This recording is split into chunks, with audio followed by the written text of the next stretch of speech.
Good evening once again, everyone. I'm very thankful that you all could join me every time. Me and Dustin left off in the last study with but much appreciation to buddy Dust. Thanks, man. Great study. But we left off in the last study with 2 Samuel 3 at the very end, where Abner has just been slain by David's nephew Joab in order to get vengeance for their brother Asahel, whom Abner had slain. Now, do remember how Abner was the one in whom put Saul's son Ishbosheth into power. He was the rival against David at this time, Ishbosheth. So we pick up with Ishbosheth's reaction to hearing about the death of Abner. And when Saul's son, Ishbosheth, heard that Abner was dead in Hebron, his hands were feeble and all the Israelites were troubled. I do recall how Abner was the chief commander of the army of Saul's. He became the man in whom put Ishbosheth into power against David. Abner then turned against Ishbosheth before his death and went down to make an alliance with David. Now Abner is dead. The only real individual in whom was still keeping Ishbosheth's throne secure. So now he's dead, and Ishbosheth is worried, fearing David, no doubt. And Saul's son had two men that were captains of the bands. The name of the one was Baanah, and the name of the other Rechab, the sons of Rimmon, a Beerothite of the children of Benjamin. Catch that. For Beeroth also was reckoned to Benjamin. The tribe of Benjamin was also where Saul had came out of, Abner had came out of. These always stuck really close to the King Saul.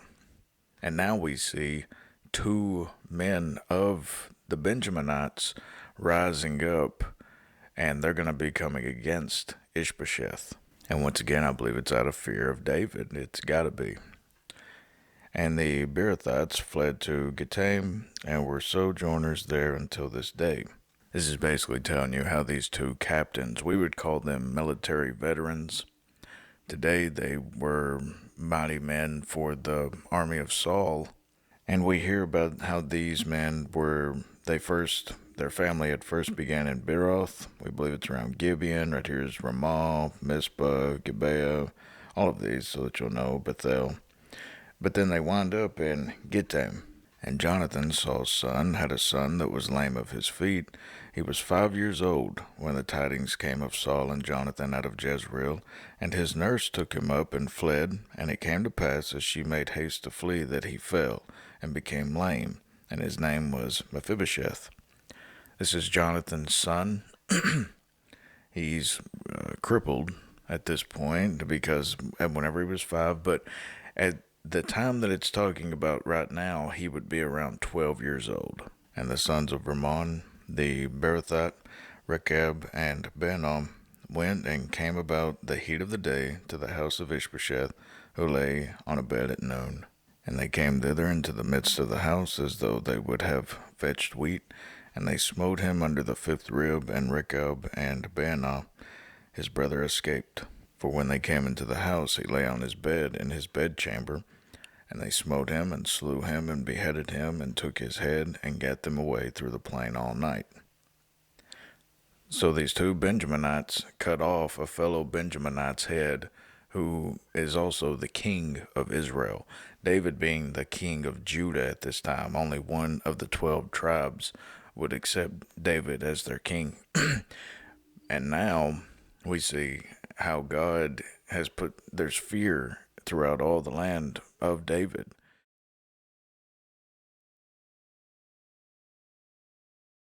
So much so that even two military veterans from the tribe of Benjamin itself, where Saul and all of these descended from, kill their own.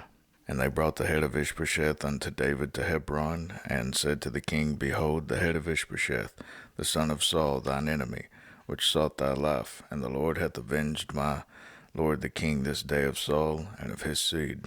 And David answered Rechab and Baanah, his brother, the sons of Rimmon the Beerothite, and said unto them, As the Lord liveth, who hath redeemed my soul out of all adversity. When one told me, saying, Behold, Saul is dead, thinking to have brought good tidings, I took hold of him and slew him in Ziklag, who thought that I would have given him a reward for his doing. David is referring to the Amalekite who brought Saul's crown and bracelet to him after Saul had perished in the battle against the Philistines. David did not reward him for doing such a thing, and David is reminding these men before he kills them of how he treats men whom comes against the house of Saul. How much more when wicked men have slain a righteous person in his own house upon his bed? Shall I not therefore now require his blood of your hand and take you away from the earth? Now you have to keep in mind, back in 1 Samuel 24, whenever David was on the run from Saul, he flees to the wilderness of En-Gedi. And Saul pursues after him there, and David is able to get so close to him that he can cut off part of his garment and show him mercy. Well, upon doing that, Saul turns around and he says, David, I'm very sorry. He says, I'll let you live. He says, do promise me, though, Saul speaking to David, do promise me, though, that you will allow my descendants to live, that you'll not harm my descendants. So no doubt David remembers that oath. He didn't want anybody to touch Saul. He wanted no harm to come to his descendants. And these two men bring the head of Saul's son to David. Not going to bode well. And David commanded his young men, and they slew them, and cut off their hands and their feet, and hanged them up over the pool in Hebron. But they took the head of Ishbosheth, and buried it in the sepulchre of Abner in Hebron. This would have been quite a display. David wanted it to be made known. No one harmed Saul's descendants. Now we're coming up on 2 Samuel 5. Then came all the tribes of Israel to David unto Hebron, and spake, saying, Behold, we are thy bone and thy flesh. Also in time past, when Saul was king over us, thou wast he that led us out, and brought us in Israel. And the Lord said to thee, Thou shalt feed my people Israel, and thou shalt be a captain over Israel. This is one of the very few kings in history in which there are prophecies concerning him. And I have to clarify right here, I've done it in previous studies, but whenever it says, Thou wast he that led us out and brought us in Israel, that is a military idiom of sorts. It means that whenever David would go out as a captain over the army and then come back, it showed that they had victory because they knew that David would fight to the death for Israel. And they're alluding to that. So all the elders of Israel came to the king to Hebron, and King David made a league with them in Hebron before the Lord, and they anointed David king over Israel. David was 30 years old when he began to reign, and he reigned 40 years. We now begin to see David, after all the trials that he's went through. It has taken him, my estimation, about 10 years of trials, tribulations since Saul turned against him. It's probably been about 7 years of trials, 7 or 8 years. And I bet he doesn't even remember that anymore. Now he's king, and we see him dancing before the ark here pretty soon. In Hebron, he reigned over Judah 7 years and 6 months, and in Jerusalem, he reigned 30 years over all Israel and Judah. So David first began to reign in Hebron, all of it within the kingdom of Judah. By the way, here's the rest of Israel, goes up. But then he makes his base, even in this chapter, Jerusalem, where he reigns for another 33 years. And the king and his men went to Jerusalem unto the Jebusites, the inhabitants of the land, which spake unto David, saying, Except thou take away the blind and the lame, thou shalt not come in hither. Thinking David cannot come in hither. Jerusalem is, even back then, it was the perfect spot for a capital of a nation. Reason being is because it had high walls. It was a very difficult spot to besiege by any standard. And it wasn't ran by any particular tribe, as you would think. That these Jebusites were a very isolated people. And the king and his men went to Jerusalem and to the Jebusites, the inhabitants of the land, which spake unto David, saying, Except thou take away the blind and the lame, thou shalt not come in hither, thinking David cannot come in hither. What they're basically saying to David right here, and these Jebusites, they were the ones in whom inhabited this place for hundreds of years, which it's called Jebus until David comes, and then it's called Jerusalem. The Jebusites, known as a warlike people, they liked treading the mountains, but Israel did have claim to much of this area. They just didn't have claim to the stronghold. Now David is going to take the stronghold, and they're mocking him. They said, the blind and the lame, the weakest of us, could keep you out of here with these high walls, this fortification. Nevertheless, David took the stronghold of Zion, the same as the city of David. And David said on that day, Whosoever getteth up to the gutter and smiteth the Jebusites and the lame and the blind that are hated of David's soul, he shall be chief and captain. Wherefore they said, The blind and the lame shall not come into the house. You get the feeling David is mocked a lot. He's mocked by Nabal. You get the feeling Abner had bullied him a lot, and now these Jebusites are mocking him. This guy, he can't win. His brothers downtrodden him, and I don't know. It just seems like the guy's constantly being challenged, and he's always winning. And no doubt it's the work of the Lord. So David dwelt in the fort and called it the city of David, and David built round about from Millo and inward. This is just a depiction of David's Jerusalem back then. According to recent archaeological findings near Jerusalem, archaeologists say they've found one of King David's palaces. I remember reading about how years and years ago they didn't even believe David ever existed. Now they're finding all types of evidence for him the more they dig. Two large structures, one said to be a monarch's palace, the other a royal storeroom, uncovered at a site near Jerusalem and dated to Davidic period. And David went on and grew great, and the Lord God of hosts was with him. All that trial that he had to go through, all those nights of tears and worries and stress and pretending to be crazy and wars, and all of a sudden he reaches this point where he is crowned, he is a conqueror, he is famous, been famous. He's at the top of the world because God exalted him. That is one very crucial point that I have to make on this. Even during my studies of this chapter, I was thinking, this is all God's doing. And it's not like God just desired to bring up David. God did it for a very good reason. He did it for his own kingdom, for God's own kingdom. David would be nothing whatsoever like the rest of us without God. So it's very important whenever anyone is studying about King David, who made him king? God. So we should always glorify God in what he did. God did this for David. And Hiram, king of Tyre, sent messengers to David and cedar trees and carpenters and masons, and they built David a house. You even see other kings wanting to honor David. This young man, this young king, famous, and he's wanting to honor him by building him a palace, the finest palace. This reminds me of what Christ says that he'll do for us. He says, I make of ye kings and priests, talking about us. And then he says, and I go to prepare a place for you, a mansion. In my Father's house there are many.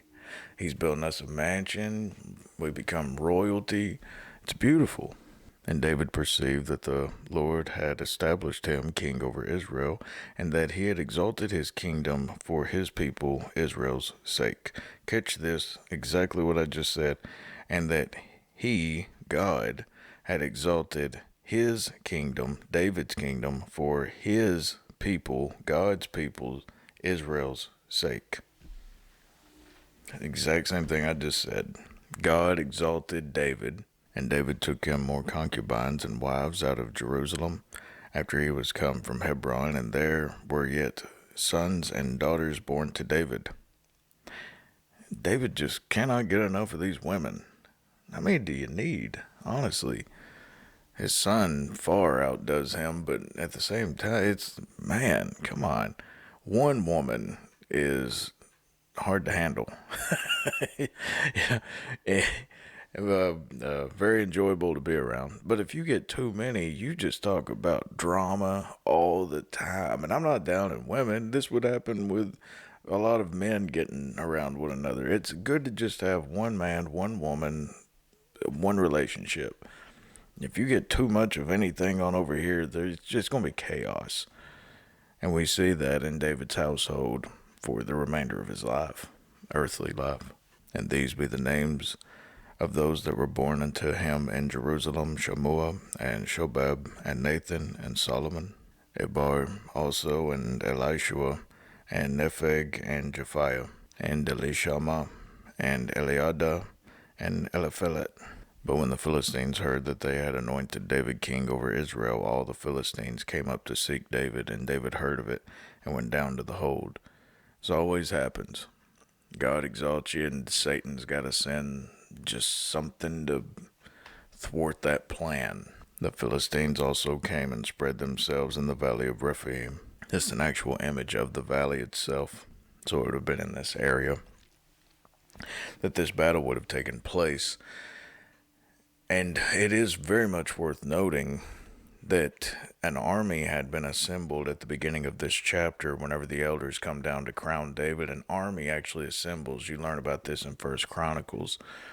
An army assembles for David in Hebron, and it numbers around 340,000, I believe. 340,000. It is a very impressive army for David. So going to war is not going to really be too much of a hassle, but right here David is a little bit nervous. And David inquired of the Lord, saying, Shall I go up to the Philistines? Wilt thou deliver them into mine hand? And the Lord said unto David, Go up, for I will doubtless deliver the Philistines into thine hand. What a roller coaster of a life being a king would be. You get tremendous highs and horrifying lows, and brutality all over, mixed with royal dinners and royalty all over. But then you see bloodshed on a massive level. You go from the palace to the war field. It's this heaven and hell kind of contrast on the earth. Being a king would be one of the most difficult jobs in the entire world. And David is experiencing the worst parts of it right here. Talk about anxiety. It's been terrifying. And David came to Baal-perazim, and David smote them there, and said, The Lord hath broken forth upon mine enemies before me, as the breach of waters. Therefore he called the name of that place Baal-perazim. And there they left their images, and David and his men burned them. Now this is a very important point that I want to make, very important for all of you.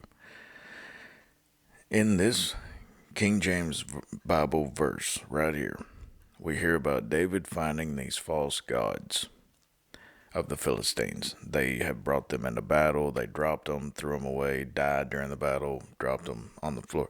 David, in the King James Version, it says, And there they left their images, and David and his men burned them. What does the NIV say? The Philistines abandoned their idols there, and David and his men carried them off. New Living Translation. The Philistines had abandoned their idols there, so David and his men confiscated them. Really? What does the ESV say? And the Philistines left their idols there, and David and his men carried them away. All of these versions say differently. The NET Bible even says the Philistines abandoned their idols there and David and his men picked them up. What insanity. What a terrible message to send to people. What are you carrying them away for? And every translation says that the King James 2000 Bible is the only one that does say the same as the King James. And there they left their images, and David and his men burned them. You are to burn these things. You're not to carry them away. You have this feeling that they just pick them up and take them home for trophies or something, these false gods. What absolute insanity. This is the importance of sticking with the KJV, the King James version of the Bible, God's holy word. All of these other ones send terrible messages. David did exactly as you're to do with these false gods, just like God does to them. Burn them. Don't carry them away or pick them up or burn them. And the Philistines came up yet again and spread themselves in the valley of Rephaim. And when David inquired of the Lord, he said, Thou shalt not go up. God speaking to David. Thou shalt not go up, but fetch a compass behind them, and come up upon them over against the mulberry trees. So God is saying, go around this time. Don't go straight at them like last time. And many people may question, why does God speak to David like this? Why doesn't he speak to people nowadays like this? The old scholar Adam Clarke had a really good response to that. He stated about this verse in particular, how is it that such supernatural directions and assistances are not communicated now? Because they are not asked for. And they are not asked for because they are not expected. And they are not expected because men have not faith. And they have not faith because they are under a refined spirit of atheism and have no spiritual intercourse with their Maker. So God tells David, go around, get behind these mulberry trees, and wait for me. Wait for the sign. And he says, I'll protect you.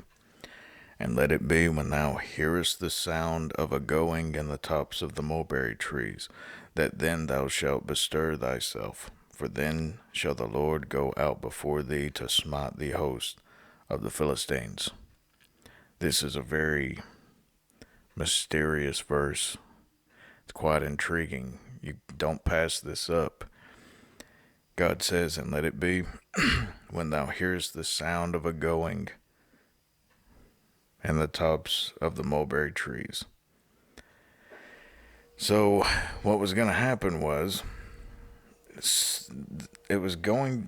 sound was going to occur above these mulberry trees that the army of David was behind. And this sound was going to be as the sound of someone or some people walking above it or moving above it, of a going in the tops of the mulberry tree. So something was like marching above the army of David and going before them to fight the Philistines before they even got there. I believe this was totally guardian angels, cherubim, whatever you wish to say, but the Lord was going before David. And this is one of the instances in which God tells him about what he's going to do. So often, 99.9% of the time, God never tells us how he's going to protect us. He just does it. He's not looking for, a whole lot of, look at what I did for you and you haven't done anything for me. God's not like that. God does things for us all the time. And then we sit around and can't even say an amen. It's incredible. And David did so as the Lord had commanded him, and smote the Philistines from Gibeah until thou come to Gezer. Right up here is the way that he went out from Jerusalem. Right here is the valley of Rephaim. And Gibeah would have been located near Gibeon, so it was right up around in this area. And they fought all the way back here. I believe from my research, it's about 18 miles, 17 or 18 miles, if I'm not mistaken. I hope I'm not off on that, but it's about 18 miles. Quite a distance anyway, regardless. It is a very long distance to run people away. No doubt victory was of the Lord, as it always is for the man of God, the women of God. Thank you all for listening today. Hope that you learned something. Until the next study, 2 Samuel 6, Lord willing, we will get into God of peace be with you. Amen.